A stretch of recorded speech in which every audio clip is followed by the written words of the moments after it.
Right now at noon, history in the House as representatives vote to expel George Santos. And it's been cloudy, it's been dreary, it's been drizzly on this Friday. We'll take a look at that forecast coming up. And trailblazer and former Supreme Court Justice Sandra Day O'Connor passes away at 93. The 4 states' most watched news starts now. Welcome to the KOAM News at Noon. I'm Anthony Saviello. The People's House has voted and the expulsion of New York Representative George Santos has passed. The House voted earlier this morning to expel embattled Republican Representative George Santos from Congress, bringing an end to a tumultuous tenure in Washington that has been defined by scandal from the start. In their third attempt to oust him since May, House lawmakers voted 311 to 114 in favor of an expulsion resolution brought by a fellow New York Republican. The expulsion takes effect immediately and narrows Republicans' already thin majority. Santos has now become one of only 6 representatives to be expelled from the House. Retired Justice Sandra Day O'Connor, who blazed a trail as the first woman to sit on the Supreme Court, died on Friday in Phoenix. The Supreme Court said she was 93 years old. O'Connor died of complications related to advanced dementia, probably Alzheimer's and respiratory illness, the court said in a statement. She withdrew from public life in 2018 after she was diagnosed with dementia. O'Connor was appointed to the Supreme Court by former President Ronald Reagan in 1981, making history as the first woman justice. During her 24 tenure on the High Court, she was often at its center and was a crucial swing vote in divisive cases, including those involving abortion and affirmative action. We've had ourselves a drizzly Friday out there. We're looking outside right now from our camera on top of the Cornell Complex, downtown Joplin. Still a bit breezy. Gusty winds are definitely going to remain a possibility. It is cloudy, it is a low ceiling, and it has been drizzly throughout the day, hence why the roadways are still wet. Skywatch Storm Tracker, of course, does not show the drizzle. It's just not dense enough to show up on radar returns, but you can see the expansive cloud cover that we do have across the area. MoDOT camera, 30-second in range line. Again, cloudy, wet roadways out there, and this is just my fault. I put that in there twice, but we've seen that. And you can see the fog tracker. The reason we're showing it, it's not necessarily so much for fog, it's for the drizzle and mist that's being picked up, and you can see where it's reducing visibilities, especially along the I-49 corridor and the I-44 corridor on the Missouri side. Yesterday started at 50, only made it up to 54, so our low obviously well above normal. Our high only a degree off of where it's supposed to be, so not a lot of temperature movement yesterday, which we said that would be the case, and that's exactly what happened. Temperatures expected to fall through today, and they have. We're down to 42 in Joplin right now, 39 in Pittsburgh. Again, wet roadways and drizzle out there. At 37, Yates Center hasn't really moved much since this morning. Same with Chanute at 40, 39 in Fort Scott Parsons, 41 Miami, 42 in Carthage and Neosho. And of course, don't forget to stay ahead of all of this. Anytime, anywhere, download the KOAM Skywatch weather app. It is free and available in your favorite app store. We are looking a little better for the weekend, and we're looking even better as we head into next week. We'll take a look at that full forecast here in a few more minutes. Anthony? Awesome. Thank you, Chris. Late last night, a fatal accident involving a semi occurred on the K39 1 mile west of Chanute. Danny Romine was driving a 2007 Toyota Corolla eastbound on K39. The report states that Romine crossed the center lane and into the westbound lane where it collided with a semi. Romine was pronounced dead on scene. The driver of the semi sustained no apparent injuries. A Columbus man has been arrested on charges relating to child pornography. Jacob W. Major was taken into custody late Thursday afternoon after a warrant was issued for his arrest earlier that day. The issuance of the warrant stems from an investigation launched in March 2021 by investigators with the Cherokee County Sheriff's Office and Kansas Internet Crimes Against Children Task Force into Major's alleged criminal online activity. Major is being held in Cherokee County Jail in lieu of a $250,000 bond. He has been charged with 4 counts of aggravated internet trading and children pornography and 6 counts of sexual exploitation of a child. With no last-minute intervention by the governor of Oklahoma, Oklahoma executes Philip Hancock yesterday for a 2001 double murder. The Oklahoma Pardon and Parole Board voted 3-1 this month to recommend clemency. Ultimately, the final decision rested with the state's Republican Governor Kevin Stitt. Hancock's attorneys and advocates argued he killed Robert Jett and James Lynch in self-defense. They alleged the two victims were known outlaws who attacked an unarmed Hancock and tried to force him into a cage at Jett's home in Oklahoma City. During a physical altercation, they say Hancock got control of Jett's gun and fatally shot the two men. Hancock was pronounced dead at 11:29 yesterday morning.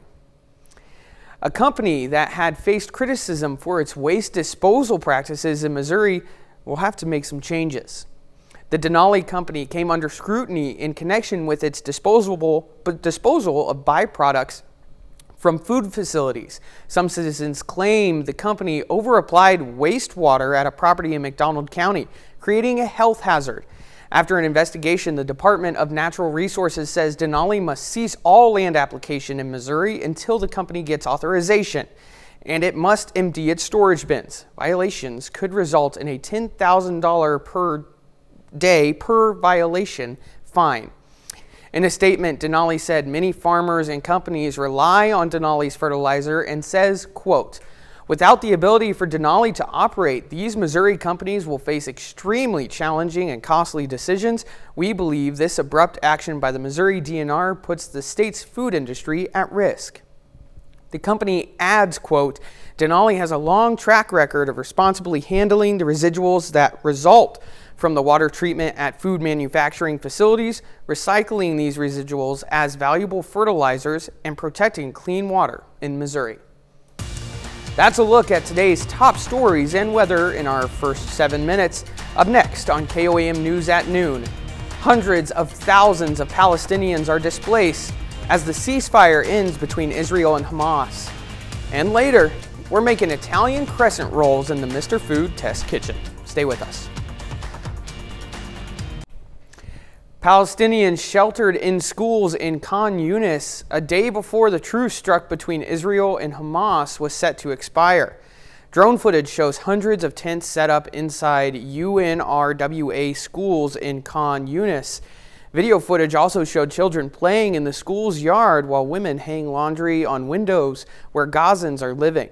Under dire conditions, UNRWA is the primary UN agency operating in the Gaza Strip, where its schools currently host about 700,000 displaced Palestinians seeking refuge from the unrelenting Israeli attacks. The aid agency has lost dozens of its staff workers since the attacks began. The Gaza Strip has been under heavy bombardment since the Palestinian group Hamas launched a surprise offensive against Israel on October 7th. At least 15,000 Palestinians have been killed in Gaza since then, while the Israeli death toll is nearly 1,200, according to official figures. It's that time of year where it might be a good idea to schedule your deliveries for when you know you'll be home. Thieves have already hit a South City, Missouri neighborhood, swiping packages from porches. Mulaney Johnson spoke with an online shopper who was a victim, but is now doing something to prepare. Just gonna ride it out like it's hurricane season. A wave of package thefts. We got notice that it had been delivered, and then we saw that it wasn't there. Adam Lowry says he expects to be a target for thieves during the holiday season, like what happened at his Soulard home last week. We got a TV stand taken. His TV stand taken days before someone living in Lafayette Square posted this video on Nextdoor, showing someone slipping onto her porch and stealing her package. You see him rolling away on a bike. When expecting a package, make every effort to get the package inside as soon as possible. If you're not able to, see if a family member or trusted neighbor can retrieve the package. St. Louis police advise online shoppers to think smart when getting packages delivered. Governor Mike Parson recognizing porch pirates are a huge problem in the state. This year, he signed public safety legislation making it a felony to steal a package off of someone's porch. If you know that you'll be delayed in retrieving the package, see if it can be delivered to a local retailer or ensure that it needs to be signed for. First Alert 4 spotted unattended packages on doorsteps in Soulard, Lafayette Square, and Benton Park Wednesday. We followed this Amazon worker making deliveries, even sliding one under the fence. They're ready. It's that time of year. Some are opting out of home drop-offs and using these Amazon lockers at local businesses, like at this nonprofit on Merrimack Street. Adam Lowry is now investing in a home surveillance system to keep an eye on his packages. Got to fight the good fight. You know, we've installed some security cameras. Still to come on KOAM News at Noon, Mr. Food. Need a last-minute appetizer to save the day? We've got it. And this one is one that you want to keep at hand all season long. It's that good. But first, the drizzly weather doesn't last forever. We'll talk about the weekend forecast and how our first full week of December is shaping up when the KOAM News at Noon returns.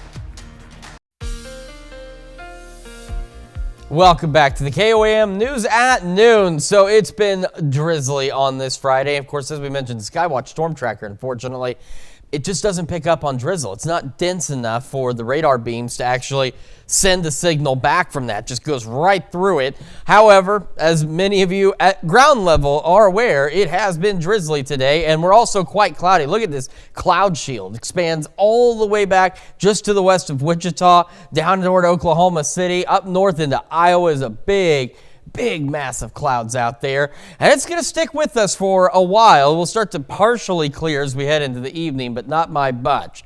MoDOT camera again, 32nd and range line. Wet roadways, cloudy skies, a low ceiling out there, drizzly. Same from our camera on the Cornell Complex in downtown. The winds still gusting out of the west and could continue to do so, upwards of say about 20 miles an hour. And as we look out at the KDOT camera on 69 just south of Pittsburgh, those roadways wet, the sky full of drizzle, and the cloud cover definitely sticking around. Our camera at 7th and range line, look how dark it makes it look out there. It just, it's just one of those days. It's December the 1st. It's the kickoff of like the real holiday season, and it just doesn't look like much of one, does it? 42 in Joplin, feels like 36. West and northwest breeze at 10. Heading over to Pittsburgh right now, sitting at 39. Feels like 39. Winds a little lighter, west-northwest at 3. My way, I mean, look at the humidity, 94% in Pittsburgh. It's up in Joplin as well. We're on the backside of the low. The low is now way up over here to the north of St. Louis. That's why we're getting in on that northwesterly and westerly breeze, and that's also why it's colder. We're now behind this front. We're behind the system, and so it's chilly. Now, Yates Center, I haven't sat here all morning and just monitored this, and I'm sure this number has changed a little, but since this morning, that temperature hasn't moved. Still 37. 39, Neodesha, Parsons, Fort Scott, Nevada, 41 in Lamar, 42 in Carthage, 42 in Neosho, and a group of 41s, Miami, Chatopa, Newada, and Veneta. So we mentioned this morning, our highs, we hit them, again, folks like Yates Center, Neodesha, Chanute, you guys hit your highs at like 2 o'clock this morning in the low 50s. It took a little bit before the cold air swept into the rest of the area, but early this morning is when we hit these highs. So officially, technically, that's our high, but it also happened several hours ago. We're going to continue to see temperatures slowly falling, hanging on to the drizzle, isolated showers, and the difference between drizzle and showers is showers actually show up on radar and maybe a little heavier than the drizzle. Bigger drops pretty much. 35 tonight, mostly cloudy, so we're cold, but we're where we're supposed to be for this time. And the winds let up a bit, west at 5 to 10. And headed to our Saturday, we're still mostly cloudy, unfortunately, with a few peaks of sun, but we're a little warmer. That counts for anything. Upper 50s, a few scattered showers here and there, and a south breeze at 5 to 10. We're going to continue to stay at least at or slightly above average, mid-50s Sunday and Monday and into Tuesday. Looking better Sunday, all this sunshine. We get a sudden Arctic chill. Well, not Arctic, but it gets cold. Tuesday night, upper 20s, upper 40s on Wednesday, but look at what happens after that. Then we go about 10 degrees above average for Thursday and Friday into the low 60s. And then we see additional rain chances by next Friday and Saturday. So we're getting some much needed rain chances out there. I know today looks dreary and miserable. It's a great day to stay inside, take a nap.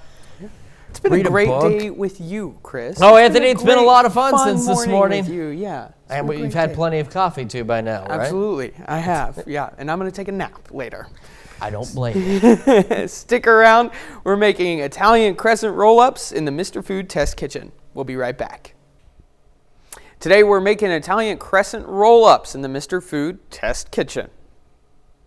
With all the family gatherings, office parties, and neighborhood get-togethers coming up, it's important to have a few appetizers that we can throw together in a flash.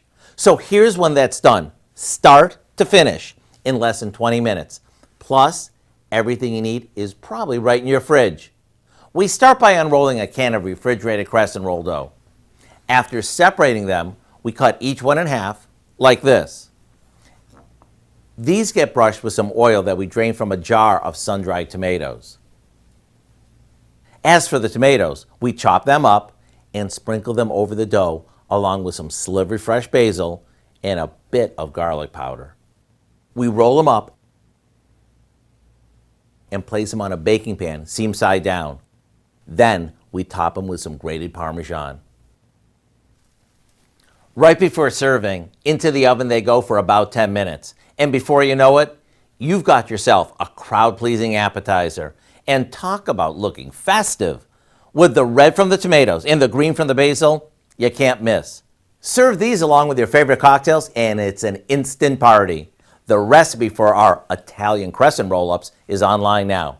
I'm Howard in the Mr. Food Test Kitchen, where today we found a party-starting way for you to say, ooh, it's so good. You can find this recipe along with a lot more good food from Mr. Food Test Kitchen online. Just go to our website, KOAMnewsnow.com. Now, here's a look at 4-state market prices.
All right, we got the drizzle and clouds today, low 50s early, and now, of course, we're falling through the 40s. Upper 50s tomorrow, a few random showers. Better for us on Sunday, Monday, and Tuesday. Mid-50s, sunny skies to kick off next week. Low 60s heading toward the end of next week. I don't mind the 60s. No, me either. Good music. In December, though, it's a little freaky, but it's still not bad. Yeah. Coming up tonight at 5, it's estimated 1.2 million people in the U.S. have HIV. On this World AIDS Day, the CDC and other groups are raising awareness about the barriers ethnic minorities face. Plus, a state-of-the-art training tool that allows some Crowder College students to practice clinical scenarios through high-resolution simulation. And Freeman Health System hosts a holiday shopping event to benefit Children's Miracle Network. Join us for those stories and more on KOAM News at 5. Sounds like a lot of fun. I think it'll be a lot of fun. I won't be here, but Dal will be here. No, Dal will not be here. Tanya will be here. Join Tanya Bach. Right. That's our news for now. Thank you for joining us on the KOAM News at noon.